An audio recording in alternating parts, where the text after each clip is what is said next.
More from an East Texas Sheriff's Office about their enhanced efforts to crack down on sex offender crimes. KLTV7's Lauren Tier breaks down their announcement.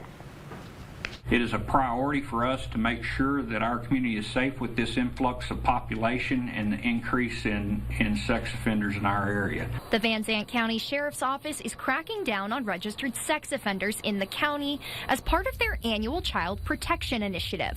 That includes compliance checks to verify the offender's personal information.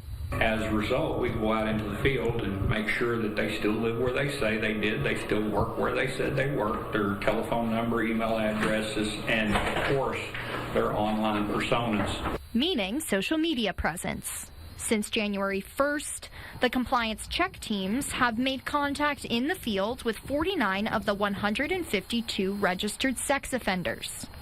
When you're dealing with this is the top of the priority list. It's with the help of agencies like DPS, Van Police, Zandt DA, Smith County Sheriff's Office, and more.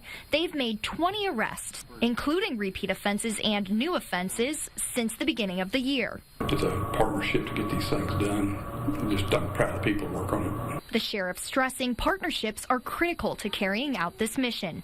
Parents, I think that you should be reassured that this type of enforcement is taking place, but at the same time, parents need to be team members with us. Social media and online video gaming serving as ground zero for monitoring loved ones. Lauren Tier, KLTV 7 News.